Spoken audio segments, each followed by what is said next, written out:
कानून हो या फिर लाख सरकारी दावे, जागरूकता के बावजूद बाल श्रम जैसा अभिशाप खत्म होने का नाम नहीं ले रहा है। कोरोना काल में हनुमानगढ़ में बाल मजदूरों की तादाद इतनी बढ़ गई है कि प्रशासन की नाक के तले जगह जगह छोटे छोटे बच्चे मजदूरी करते दिख रहे हैं। ये बच्चे मजबूरी में अपने स्वास्थ्य के साथ खिलवाड़ कर रहे हैं। जिस उम्र में इनके हाथों में किताबें और खिलौने होने चाहिए, उस उम्र में इनके हाथ भारी भरकम रेहड़ियां खींचते और लोगों की झूठन साफ कर रहे हैं। राजकाज न्यूज़ की टीम सबसे पहले हनुमानगढ़ जंक्शन के भगत सिंह चौक से संगरिया की तरफ जाने वाले मार्ग पर पहुंची, जहां सड़क के किनारे सब्जी और नींबू पानी की रेहड़ियां लगाने वाले बच्चों की लाइन लगी हुई थी। ऐसा नहीं है कि ये बच्चे हमेशा से ही रेहड़ियां लगाते थे, ये भी आम बच्चों की तरह स्कूल जाते थे और खेलते भी थे, दोस्तों के साथ मौज मस्ती भी करते थे। लेकिन वैश्विक महामारी कोरोना ने इनकी ज़िंदगी की तकदीर और तस्वीर दोनों को ही बदल के रख दिया है। खुद तपती सड़क पर खड़ा होकर नींबू पानी बेचता 5वीं क्लास में पढ़ने वाला ये बच्चा कहता है कि आप ही बताएं क्या करूं, स्कूल बंद हो चुके हैं, पापा का काम पहले जैसा नहीं रहा, पेट तो भरना ही है। इतना ही नहीं, बच्चा कैमरा बंद होने पर भयवश मायूसी भरे लहजे में कहता है, भैया ये रेहड़ी बंद तो नहीं करवा दोगे। वहीं पास ही में 8वीं और 10वीं में पढ़ने वाले दो भाई सब्जी के ठेले पर खड़े लोगों को सब्जी बेचने के लिए आवाज़ें लगाते लगाते थक हार कर छाया में आकर बैठ जाते हैं। इतना ही नहीं, हमें एक बड़ी निजी कंपनी में मैनेजर के पद पर कार्यरत युवक मिला जो अपने पिता की सब्जी के काम में हाथ बटा रहा था। इसके साथ ही 7वीं कक्षा में पढ़ने वाला एक बच्चा सब्जी की रेहड़ी पर 300 रुपये दिहाड़ी करता मिला, जिसने बताया कि पापा पेशे से मिस्त्री हैं, लेकिन लॉकडाउन में काम खत्म हो गया। कमोबेश यही हाल हमें हनुमानगढ़ टाउन के ज़िला अस्पताल और दूसरे चाय ढाबों पर देखने को मिला। ये मासूम मजबूरी में ज़िंदगी दांव पर लगाकर अस्पताल की कैंटीन में चाय के झूठे बर्तन साफ करते दिख रहे हैं। इतना ही नहीं, परिजन 4-4 साल के बच्चों को भीख मांगने के लिए नंगे पैर साथ में लेकर घूमते रहते हैं ताकि लोग तरस खाकर उनको भीख दे दें।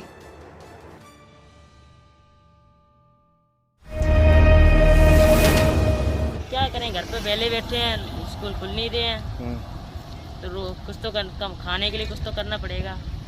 क्या नाम है? इशरत। पापा क्या करते हैं आप?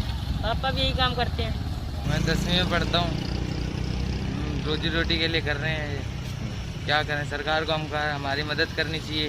मैं सोनू भैया के पास काम करता हूँ, हमारी गली में रहते हैं। कब से कर रहे हो? ये 2-3 दिन हो गया। क्यों करते हो? पढ़ाई नहीं करते क्या? पढ़ाई ऐसी, स्कूल बंद है सब। अभी लॉकडाउन लगा उस वक्त जब तक मैं घर पर फ्री था, ऑफिस बंद है और सैलरी आ रही है और उसमें से भी 20% कट के आ रही है। और ये मेरे पापा रेहड़ी लगाते हैं, तो उनका हाथ बटाने के लिए मैं यहाँ पे आता हूँ।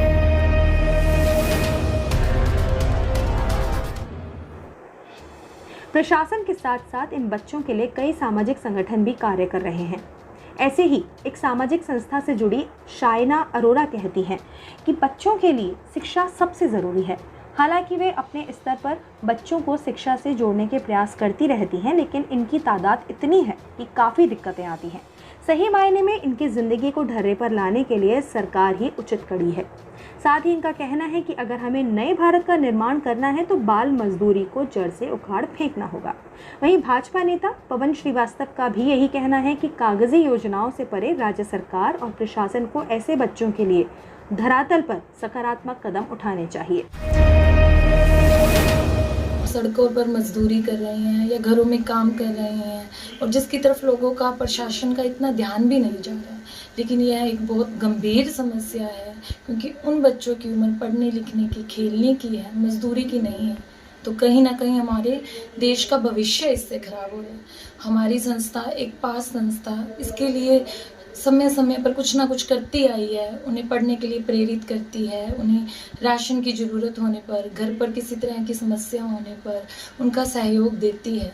लेकिन मैं ये कहना चाहूँगी कि यह एक बहुत बड़ा पहलू है। जब तक प्रशासन इसके लिए कड़े कदम नहीं उठाएगा, हमारे जैसी संस्थाएं भी कुछ बड़ा नहीं कर पाएंगी। ये मेहनत मजदूरी कर रहे हैं अभी से, जबकि इनकी पढ़ने की उम्र है। इनको पढ़ाई के साथ साथ इस प्रकार की व्यवस्था इनके परिवारों को भी की जानी चाहिए कि ये जो इनके माँ बाप भी जो मजबूरी वैसे बेचारे बुला रहे हैं यहाँ पर, क्योंकि इनके पास कोई और साधन नहीं है, तो माँ बाप हैं उनको भी एक सहूलियत गवर्नमेंट की तरफ से मिलनी चाहिए, ताकि ये जो बच्चे हैं ये पढ़ सकें, लिख सकें, पौष्टिक आहार मिल सकें। और माँ बाप की भी आर्थिक स्थिति इस प्रकार से बनानी चाहिए गवर्नमेंट को, राज्य सरकार को, इनके लिए विशेष रूप से जो कमज़ोर लोग हैं उनके लिए ऐसी स्कीम लानी चाहिए कि वो बच्चे कोई पढ़ाई की तरफ ध्यान दे सकें, ताकि आगे जाकर ये बच्चे भी देश का उज्जवल भविष्य बन सकें।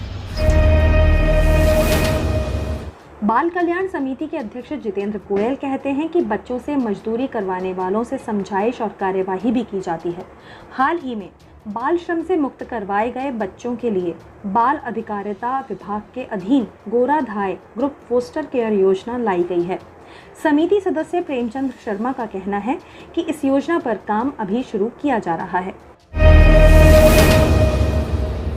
बाल कल्याण समिति द्वारा जो भी बच्चे ध्यान में आ रहे हैं, बाल श्रम से संबंधित कोई भी मामला हमारे सामने आता है, हम तुरंत प्रभाव से पूरी टीम पहुंच के उन बच्चों को बाल श्रम मुक्त करवा के और उनके लालन पालन के लिए अभी हम सामूहिक रूप से व्यवस्था करके उनका जो राशन पानी पहुंचाने की व्यवस्था कर रहे हैं। और जल्द ही सरकार एक गोराधाय फोस्टर ग्रुप योजना के तहत इन बच्चों को हम जोड़ के इनके भविष्य की और इनका जो जितना हो उसका सरकार की तरफ से और हमारी तरफ से उनकी व्यवस्था करेंगे।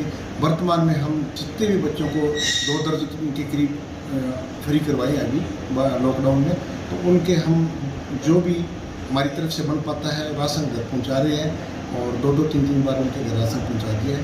और हमारा एक ही ध्येय रहता है कि जो बच्चे हैं उनका सर्वोत्तम विकास हो सके और वो बाल मजदूरी छोड़ के एक मुख्य धारा से जोड़ा जाए उनको, और वो एक देश के नवनिर्माण में भागीदारी अपनी सुनिश्चित करें।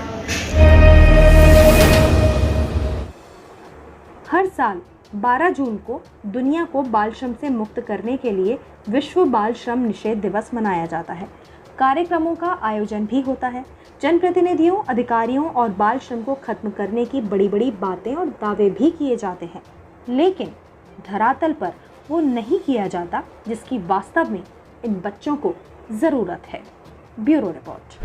आप देख रहे हैं राजकाज.न्यूज। राज की हर खबर से रहिए बाखबर।